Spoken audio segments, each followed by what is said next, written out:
Okay, let's go ahead and get started, everybody. Good afternoon. My name is Miles Hansen. For those who are joining us for this session, who haven't been in the other sessions today, I'm with World Trade Center, Utah, and welcome to our third session of today's virtual trade mission with Mexico. We're very, very grateful to all of our partners on these virtual trade missions, the Governor's Office of Economic Development, and especially the phenomenal team and our great partners at the Mexican Consulate here in Utah. Jose and Patricia, we're so grateful to you and all of your work to pull these meetings together.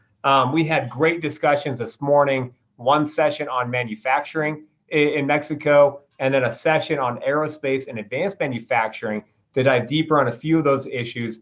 There are so many Utah companies that have been sourcing in Asia that they need to take a close look at sourcing in Mexico as well. And of course, we're gathering now to talk about information technology. And Mexico is growing significantly in IT and software development.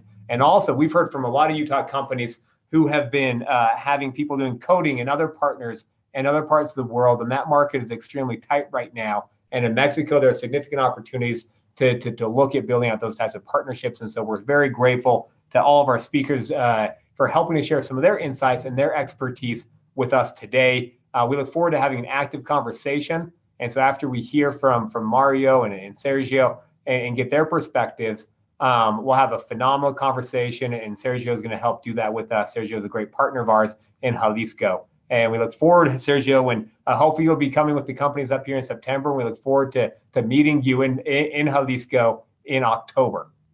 And a reminder for everybody who may not have tuned in before, this is a virtual trade mission that we are using to identify companies that would like to grow in Mexico. And so we want to engage virtually, identify market opportunities, make connections with people in Mexico who can help you take advantage of those market opportunities and build momentum towards these in-person trips that will be taking place.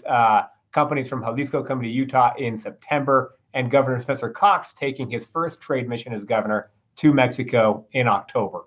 So with that, I'd like to introduce our very good friend and partner, Mexican Consul Jose Borjon. Jose is doing a phenomenal job wrangling a lot of cats here on the Utah side and the Mexico side to organize things as we try to break these meaningful introductions between peoples in both in here in Utah and in Mexico. So Jose, thank you very much for all that you're doing. We sincerely appreciate it all. Go ahead and pass it over to you to give some welcoming remarks and then to introduce our speakers and kick off this session. Well, thank you, Miles, and thank you all who are joining us today, and especially to all the team here at World Trade Center that is putting together this wonderful virtual trade mission, which has been through the day a great opportunity to go into deeper understanding of the opportunities that Mexico and its different industries have to you, the business entrepreneur and businessman here in the state of Utah. Let me give you a brief overview of who our speakers will be and why we believe they're top of the line for the IT sector. Guiding us through this discussion is Mr. Sergio Rios, who is has a very solid background with an MBA with ITAM, which is one of the most distinguished universities, and he has a foreign trade experience, being a representative for the Foreign Trade Bank of Mexico a couple of years ago, being a senior trade commissioner for USA, Canada in Vancouver, and a senior trade commissioner also in the Netherlands. And he has been vice president for government relations at Great Panther, and currently is the regional director. Well, no, he was regional director at our trade office, ProMexico, and he's the deputy minister for foreign investment and strategic projects at the government of the state of Jalisco. Remember, the trade mission is designed to include both Mexico City and Guadalajara, Jalisco. So as it was said in the morning, Jalisco is kind of the Silicon Valley for the US, and we will see this further. And he's also a distinguished professor, and Sergio will guide us through this discussions. We have also Mario de la Cruz. He's the Senior Director of Public Policy and Government Affairs at Cisco for Latin America, a position that allows him to drive IT, regulatory, and corporate policy through institutional relations with national governments across the region. His leadership in the IT industry has been recognized, and currently he's the chairman of the National Chamber of the Electronic Industry, Telecommunications and Information, and that was from 2016 to 2019. And he is also chairman of the board and vice president for the area of cybersecurity of this chamber. And through his career, he has participated in the financial sector in Citi and the World Bank in Washington, D.C., and he has a BA in economics, the ITAM, the Instituto Tecnológico Autónomo de México, and graduated with honors from the Marshall School of Business at the University of Southern California. So we have two great experts that will lead you into understanding the dynamics of our IT sector.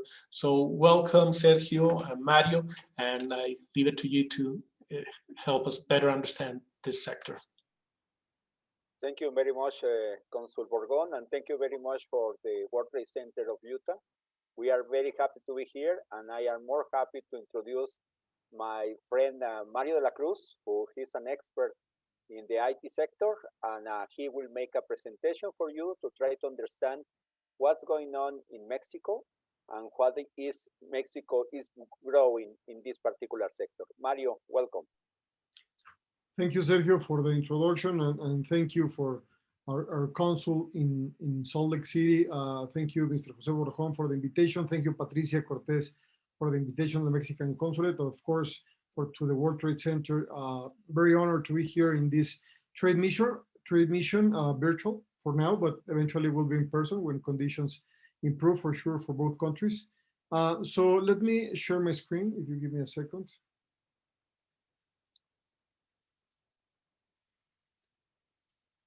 Basically, I hope that you see that all right. Yes, no problem. Perfect, thank you. So first I would like to speak a little bit about the key players in the ICT industry, and allow me to jump around a little bit between IT and the more broad ICT concept in Mexico, since I think they are all interrelated. And you spoke today with one of our colleagues, Guillermo del Rio, regarding manufacturing this morning. There's no surprise that in Mexico you have a very important amount of global players and US players that are currently and for many years doing business in Mexico, right?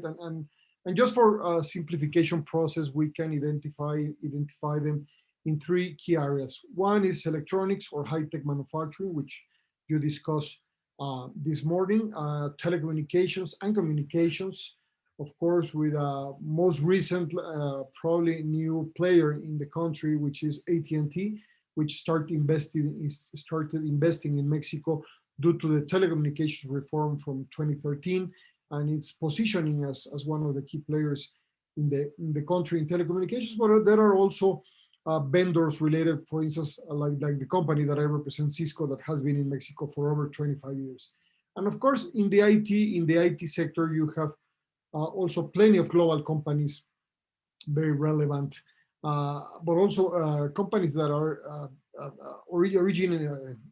they are Mexican in its origin, like Softtech or Neoris, but you always play with big players. Most of these companies are part or are members of different industry associations, which is an important recommendation that I would like to make to all of you, that when you decide to invest in Mexico, or even before, it is important for you to contact these different industry associations like CANIETI or the American Chamber or AMITI or others in order to facilitate your arrival to the country. So this is a very broad picture of what are the most players. Of course, there are not only big companies like these ones, but are plenty, of course, of small and medium companies that are currently investing in our country. But why did this happen? So probably around a little bit less than 20 years ago, Mexico started a journey of developing an ICT public policy. Basically, through this program no longer exists, but definitely you have to, put a lot of sorry, I missed the word, but we owe a lot to this program in order for the development of the IT sector in Mexico, which is called ProSoft. So just to give you an idea, when these initiatives started almost 20 years ago, Mexico just exported over a little bit of $200 million in IT services. And this is just IT services. I'm not counting anything of manufacturing or telecommunications, so it's just IT services.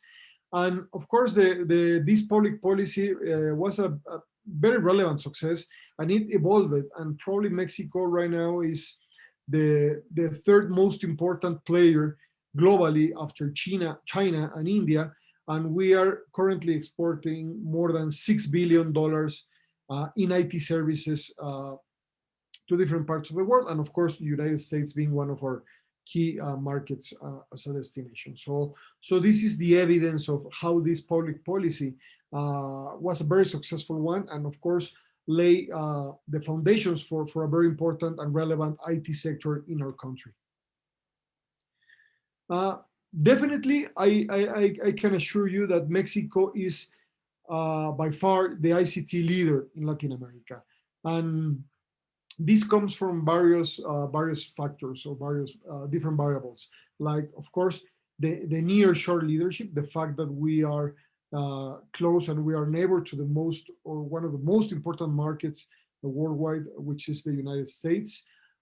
We are, of course, the leader in the region in terms of foreign direct investment attractiveness. We are the country that attracts the most foreign direct investment in the whole region, and particularly for our sector for ICT. We are the country that has the most important number of certified companies in different type of software certifications. And of course, our costs, our general associated costs are lower than our regional competitors. So those are some of the factors that why Mexico is the leader in ICT in the region, the Latin American region. But also globally, we have been recognized by different analysts in terms of other aspects that Mexico is a leader. For instance, Gartner put us as a third place globally in the supply of IT services, and this relates a lot with the amount that I was telling you about in terms of billions of dollars of exports. We are the top 5 global provider of IT services according to Forrester. AT Kearney put us in 4th place in global services location as a very competitive one. And as so it does KPMG, that also put us as the most competitive option for localization of various sectors of IT services. For instance, ISG put us in 4th place globally in the outsourcing viability index.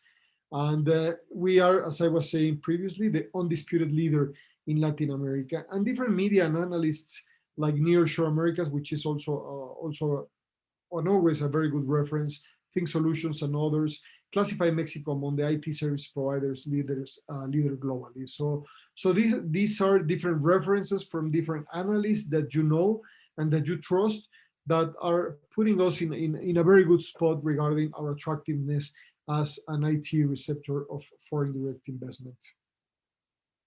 But this is not only of the country, and I'm not going to talk about Jalisco only because my long time friend and colleague Sergio Rios, who we know each other for quite a long time since he was in Bancomex, and I believe was in some trade mission to Netherlands. Sergio, I was trying to remember when do we met in the past, but it's not only because he currently serves at the Jalisco state government, but because I have seen it in firsthand, the importance and relevance and completeness of Jalisco's high-tech ecosystem. And I stole these slides from Sergio, and this in particular I really like, because this shows you how complete is this ecosystem in Jalisco, because of course there are top 500 companies like mine, like Cisco and others, of course, like Microsoft, Siemens, Intel, etc. But there are tier 2, tier 3, very important contract manufacturers, venture capital companies, incubators and accelerators, very important. The level of education in Jalisco is extremely important. And I'm telling you because most of our Cisco's manufacturing operations are based in the state of Jalisco, and especially in the city of Guadalajara. That's why I get know this ecosystem in a very detailed way. And of course, there are plenty of supporting organizations, both from the government, industry associations, and others, research centers that are based in the state of Jalisco. So definitely, when investing in IT in Mexico, Jalisco is, of course, probably the first place to look at it and definitely to invest. And I'm going to charge you after this session, Sergio, with the invoice for this advertisement of Jalisco. No, but truly, believe me, this is very well deserved. And of course, another competitive advantage of this great state is, of course, the level of talent, and that has become Jalisco very attractive to the establishments of R&D centers. So definitely, Jalisco is a place to look at in Mexico. Is the place where we, as Cisco, invest the most in Mexico, for sure, in terms of manufacturing. I like to talk about two important concepts to take into account while investing in Mexico. And after these concepts, we can start discussing with the support of Sergio some Q&A that you might have. So first, the nearshore advantage, the fact that you are close to your country and to the main market, which is the United States, provides plenty of benefits for U.S. companies using this nearshore software development model. And particularly these days where the pandemic has obliged us to reimagine how we work, right? And now more than ever, nearshore relies in remote jobs.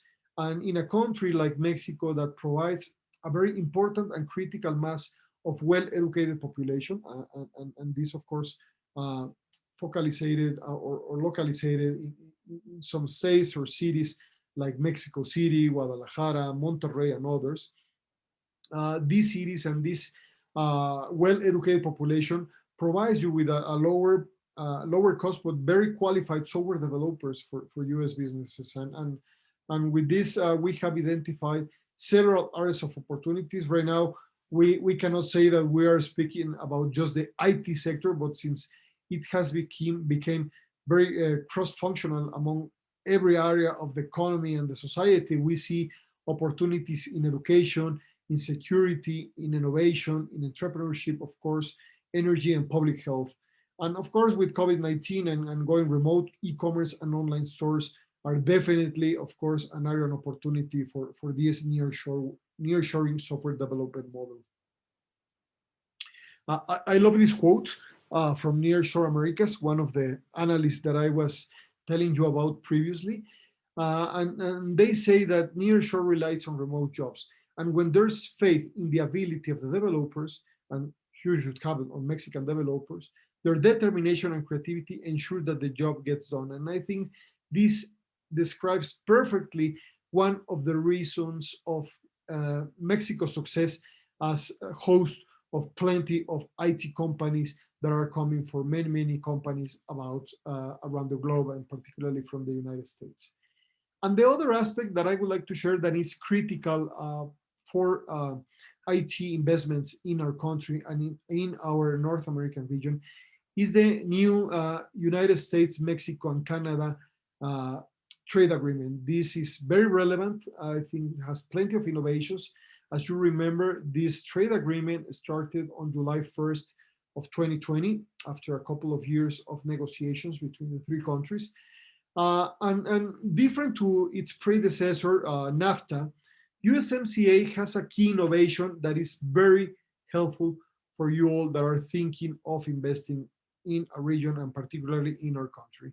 And that is Chapter 19, the chapter that is about digital trade. And I had the opportunity to participate close hand in the USMCA negotiations as I was serving as chairman of CANIETI, the ICT chamber in Mexico.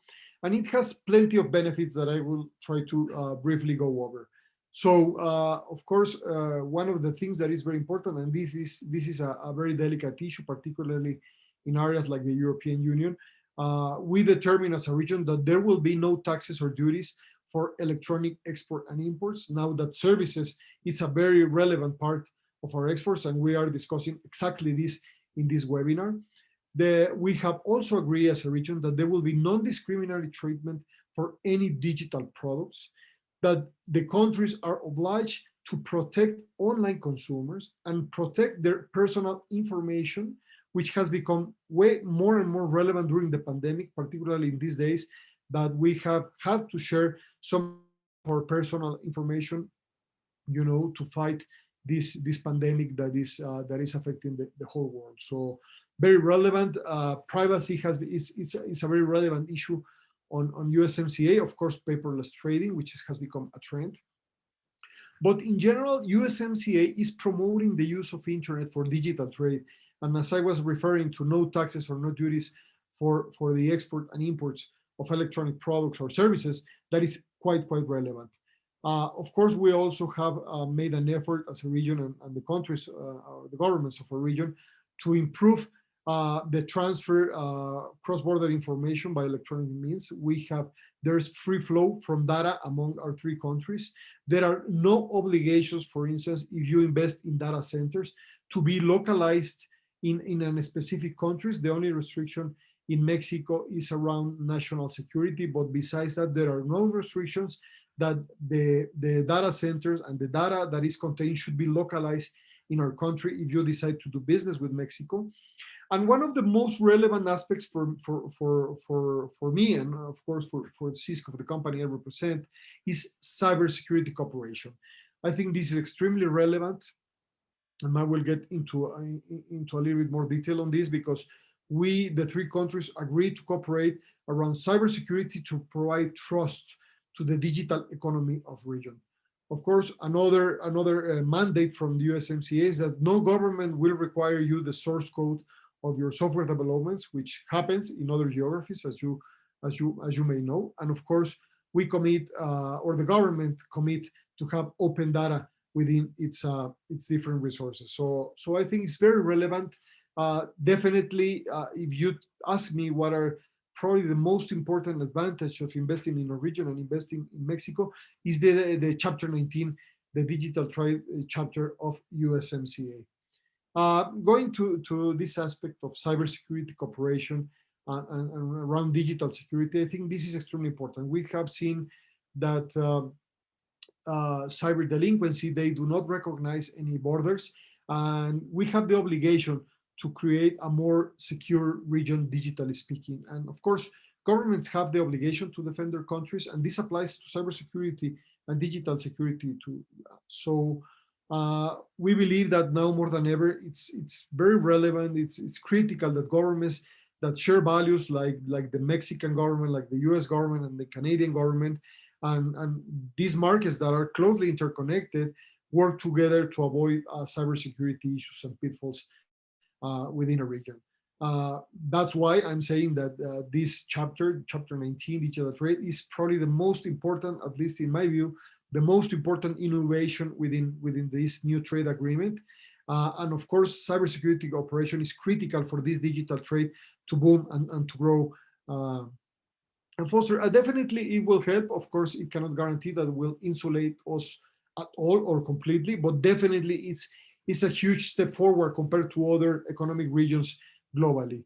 And I have to say, I have proudly say that different industry associations, like for instance, the one that I represent today, like the American Chamber of Canieti, are working with other industry associations in the United States and Canada and providing different recommendations to the three governments, the Mexican, the United States, and the Canadian government, about how this cybersecurity cooperation should look like, and in order to have a more successful partnership, digitally speaking. So, and finally, I already provide this message to you all, but definitely it's very important that when you decide to explore the opportunity to invest in Mexico, you approach to the different industry associations.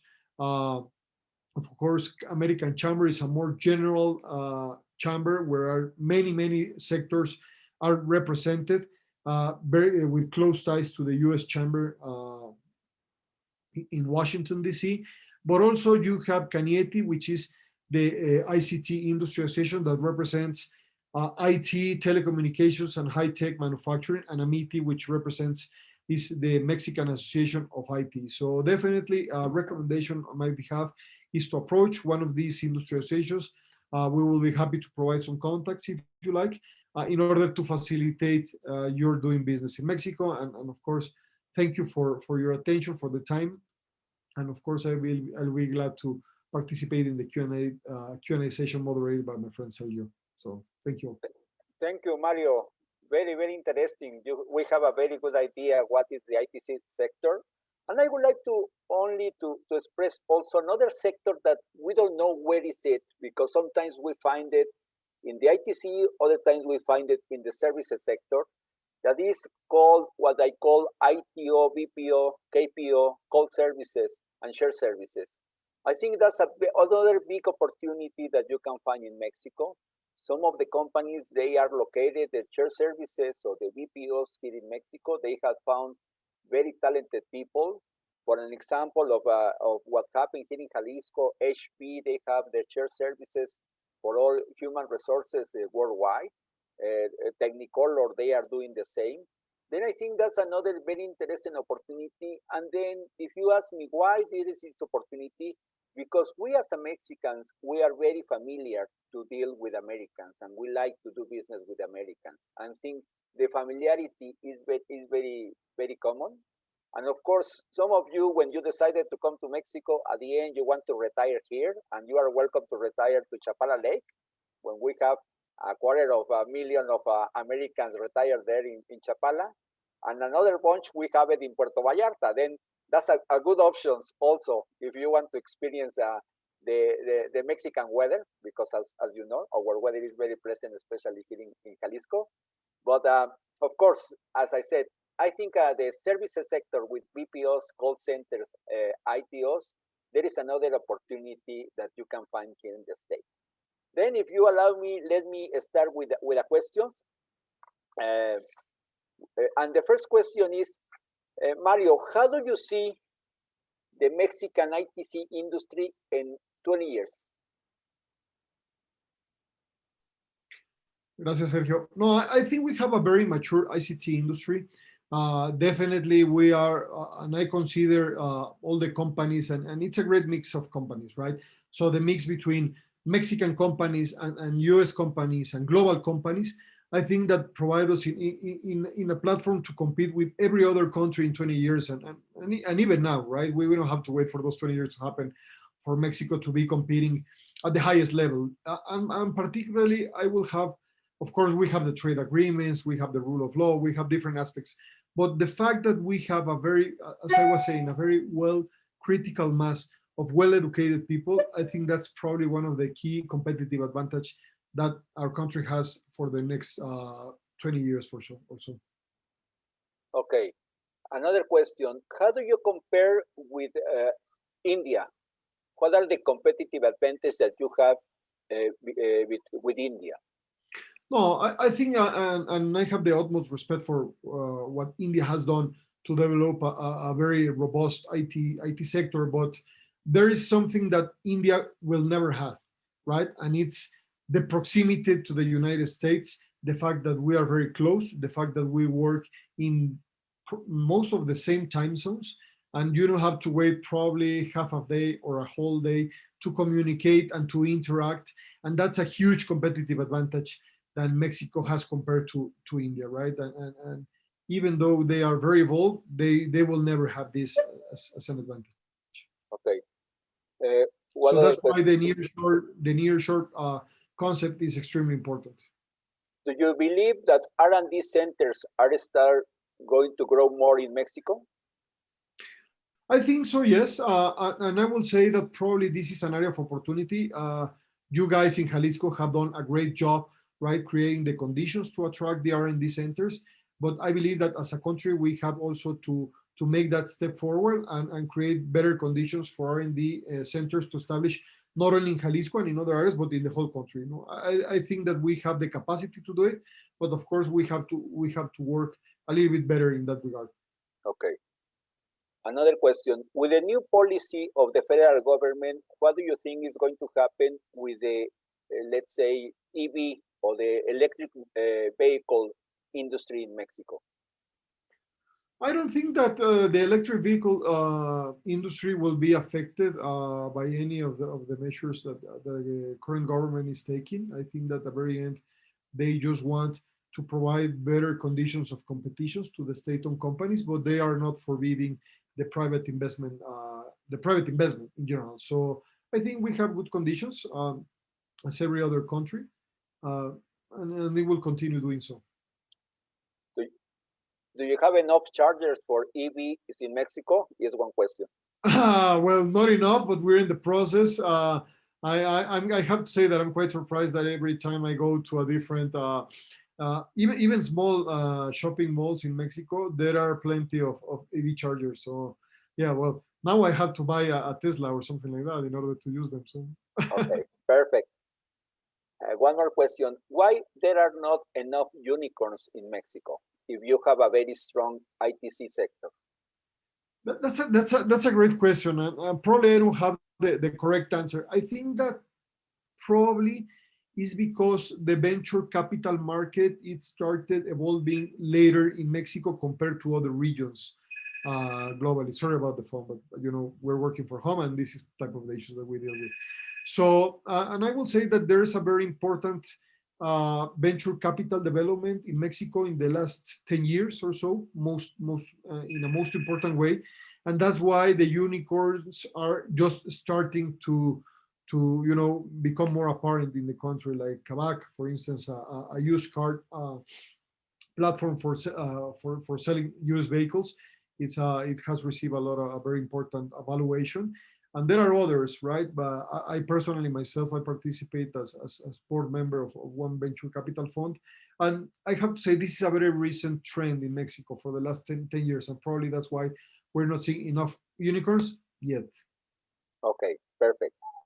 Do you think that many of the small and medium-sized companies in Mexico are spin-offs of a bigger companies? No, I don't think so. Probably they are, they have the merit just on their own. And basically, I think that one of the public policies that we should foster, and I will speak for ourselves, is to create a more developed supply chains where we have these big companies or big manufacturing companies or big software companies that are start, using more the services of small and medium companies. That's and probably Guillermo mentioned that in the morning, and that applies not only for high-tech manufacturing but for other IT-related services. If you have your sourcing companies based very near where you are producing your products in Mexico, that's a huge competitive advantage. So I think that speaking about areas of opportunities for this trade mission is try to identify those big players and become suppliers of those players in Mexico. That will be a very important business opportunity if you decide to invest in our country. Perfect. What are you doing to develop more engineers in the country? Well, of course, there's an important effort from public and private higher education institutions, but I think that the industry is also doing their part, Sergio. For instance, at Cisco, and I can speak for ourselves, we have this initiative called Cisco Networking Academy, which is basically the biggest virtual education program in the world. And we have trained in Mexico over 500,000 people since inception. And we currently have around 120,000 people that is currently being trained in different programs. And this is not only for people to be working at Cisco. We're training people for the industry.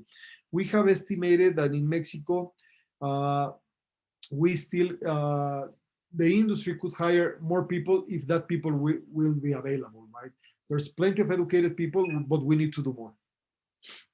Perfect. Are you doing to incorporate women in the STEAM careers? Yes, we do. And actually, glad you mentioned today. Well, it's tomorrow actually.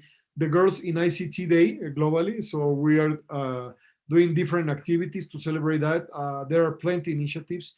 I think there are not still enough women in the ICT industry, but we're on our way. Actually, previous to this, we had an event. We had a partnership between Cisco and the Organization of American States when we are promoting innovation in the Latin American region, and of course, we focus on Mexico. We set up an innovation cybersecurity fund, and there were 12 project winners, and very proudly, I have to say that half of these 12 projects are led by women. So we're doing our job, but we're not quite there yet. So, but yeah, Perfect. it's a target. We are very proud here in Jalisco because the president of CANIET is a woman, the director general of HP is a woman, HP is a woman. Then we have so many women working here as a head of the big companies. One more question: how can we become suppliers to the companies that you have mentioned, Mario? Can you repeat the question? How can we become suppliers to the companies that you mentioned? I think that a very good step, Sergio, is to join and become members of these industry associations where the major players are participating. This is a perfect way to network with them and to get connections with the different big players and to put your offers into consideration. Okay, and also they said, do the industry association, I believe it's CANIETI, keep a list of what is needed in Mexico? There are some needs, but I think that probably it's better to approach each company on that regard, Sergio. Okay, one more. What would be your recommendation for a US-based company interested in identifying and contacting startup companies currently in early stages of writing codes for new software in the automation world? I will say first, it applies the same one that I mentioned before, is to talk to the industry associations, but also talk like people like you in the different state governments. And state governments, and you know, I serve as a colleague of you many years ago as Undersecretary and Secretary of Economic Development. You have the pulse and you have the knowledge of what is happening locally. So it's very relevant not only to talk to the industry associations, but the government officials in the state governments. I think that's extremely relevant to get to know those startups, where they are and what they are doing. And also to expand a little bit what you mentioned, every single state now they have some, let's say, startup hubs. Yes. That they can provide you some information, very useful information for that. Then if you contact, let's say, in this case, Jalisco, we have at least 3 startup hubs that they can help you. Absolutely. One more question. For the services you mentioned, is there a place that, for the service you mentioned, is there a place where these are listed so Utah companies can take advantage of them? No, I don't think they are. But for instance, in terms of services, in CANIETI, we have a vice presidency of BPO services with Maru Garcia, which is a great lady that knows a lot, and she has identified, for instance, a lot of needs. So probably also that would be a good idea to contact them. One more question: what are the gaps in the IT sector that Mexico needed?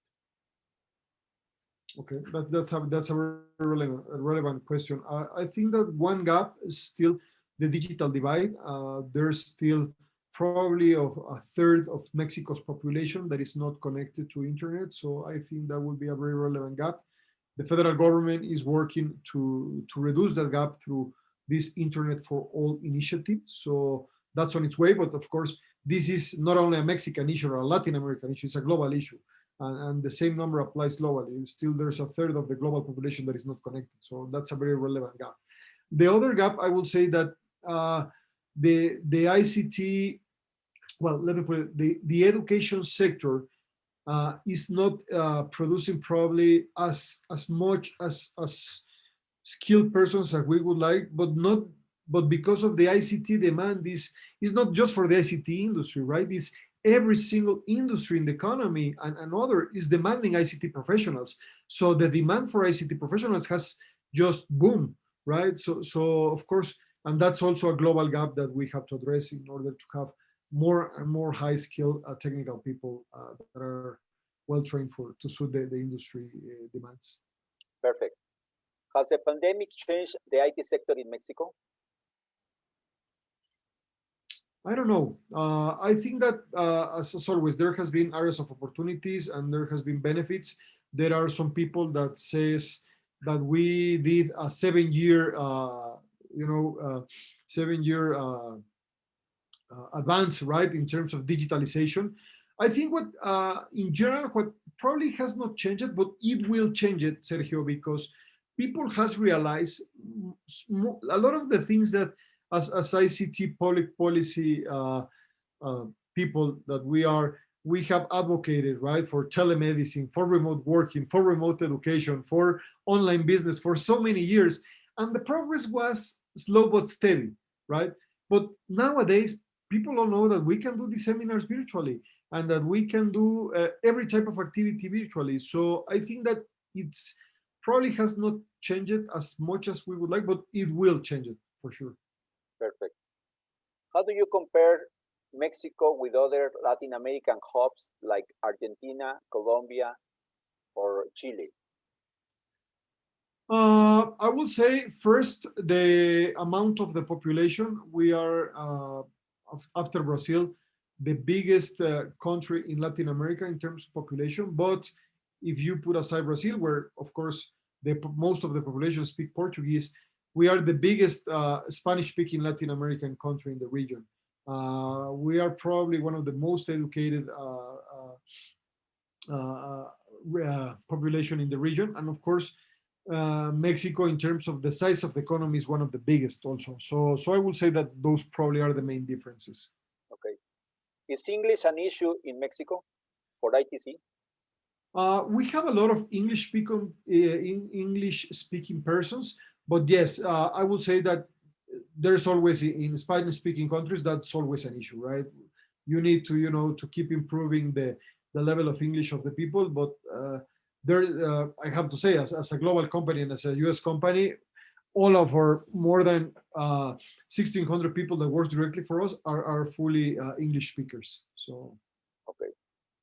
For a Utah company, what would be the first steps to establish an operation in Mexico? Well, that depends on what is their target market, right? I think that identifying what are their core interests and their core locations, and as I will say, approach the state government of the location of your choice, approach the industry association that suits you most. That would be the first steps for sure in order to facilitate your arrival to Mexico. Okay. Are there any good trade shows in Mexico in the IT sector that Utah companies should be aware of?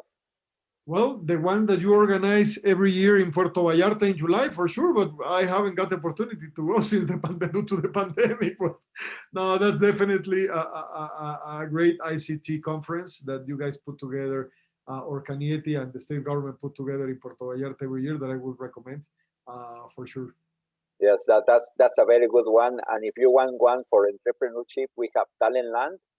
This year is going to be virtual as well, but we have around 45,000 participants, and it's basically on entrepreneurship. But that one that mentioned Mario in Puerto Vallarta, that's great, because you will see all the director generals and CEO in swimming pools talking about how to do business and how to increase the relationship between companies. Then, it's very casual. It's like a casual Friday, but more casual in the swimming pool. I love that conference, man. Yes, that's a When very is good the conference? I know you said where it was. When is it? What time of year? It's July usually, right? Yes, it's July. When our rainy season pass, then it's in July when we have this conference. But it's very, very interesting, And I'm sorry, what's the official name again, just so we can write that down for people? Es Congreso. It's High Technology International Congress. Okay, thank you. Es Congreso Internacional de Alta Tecnología. Yes, it's that one, and take place in Puerto Vallarta. Thank you. Any other questions that you may have? Yeah, actually, somebody asked about what is this. It's not a symbol. It's just a sculpture. It is a prize to recognize ICT companies when I was chairman of Canieti. So I brought one for my own personal remembrance. They were asking if it's the Adams Family collection or something like that. No, it's just a sculpture that it was the prize to recognize ICT leaders in the country. Okay. Any other questions that you may have about the ITC sector in Mexico? I think all your questions has been great, and Mario has replied to them very, very well. But I think with this explanation, you can see that it's a very good opportunity for Utah companies to consider to do something in Mexico. As I said, We are organizing a trade mission to go to Utah, and we hope to see you at the end of the year in Guadalajara. Of course, we will have the official tour of business, but also, as you know, if you haven't been in Mexico, but you like tequila, you like mariachi, and you like folk dances, you have been in Mexico, because all the icons from Mexico are coming from Jalisco. Then that will be one of my recommendations, and you will have fun, because it's very interesting to see how this state has developed the IT sector, and how companies, let's say, like Oracle, like Intel, they have established a huge campuses here, and the campuses have a lot of Mexicans working here, and it has been very, very interesting. You will be convinced that your best destination to do business is going to be here. Are virtual training commonly being offered by Mexican companies for their employees, Mario? Virtual trainings commonly being offered by me. Yeah, no, of course, and especially nowadays, way more. So, this is very common, and particularly, I think that this is gonna be one of the outcomes of this pandemic. That a lot of the things that we used to do in person, people has realized that it can be done virtually and online. So, I think this will result in a lot of savings for the company. So, yes, of course, we have been doing it. We have been doing that, but that trend will just increase after this pandemic. So. Perfect. Thank you, Mario. Well, any other questions? If not, there is no more questions, I will pass the microphone to Miles and say thank you again to Mario. Thank you again to World Trade Center Utah to give us this opportunity to talk about the IT sector in Mexico. Miles. Just very quick, Sergio. Yes. They're asking me how can they find me. I'm very active in social media, so they can find me at LinkedIn. My name, Mario de la Cruz Arabia, or at Twitter at Mario de la Cruz is my Twitter handle. So you can find me there. So. Very good. Mario, thank you so much for being with us. Sergio, thank you to you as well. If we're all in person right now, we'd be applauding you to thank you, to show our gratitude, but we're so fortunate that you've been willing to take time out of your busy days to share this perspective. And Franz, I didn't see you on screen at the top. We have Franz Kolb joining from the Governor's Office of Economic Development. As we wrap this up, Franz, any last words of wisdom that you'd like to share with the group? No, I think this was very, very informative, gentlemen, ladies and gentlemen. I have learned a lot.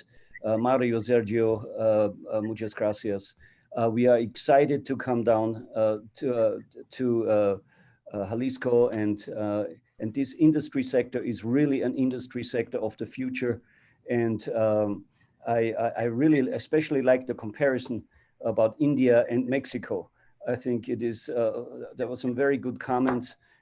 I'm very pleased. We don't have a border anymore, so in IT, and so this is fantastic. Mario, I'm looking forward to meeting you and Sergio as well. So thank you, muchas gracias. Thank you, Miles, for the opportunity to say a few words. And Courtney, I mean, my goodness gracious, she's worth her weight in gold. What can I say? If you allow me, before to be in this webinar, we will announcing the arriving of Tech Mahindra to Jalisco. Then, if you see, the Indian companies are investing in the state. Yes. And yes, before at 11:30, we announced that Tech Mahindra was opening a huge operation in Jalisco state with around 500 engineers. Then we are happy and pleased to see that we partner with them, and they found in Mexico a very good people and a lot of talented people. Oh, that's fantastic. Thank you. That is fantastic. Congratulations for that. Well, everybody, thank you very much for joining us. We will go ahead and conclude this session. And for anybody interested in agribusiness and increasing agricultural exports and partnerships in Mexico, take a little break, and we will see you here back on at, let's see, what time are we starting the next one? I think 2 p.m. Utah time. 2 p.m. Utah time. So we got a little bit of time for a bit of a break. Thank you, everyone, for joining us, and we'll see you back here at 2 o'clock. Thank you. Thank you, everybody. Thank you. Mario.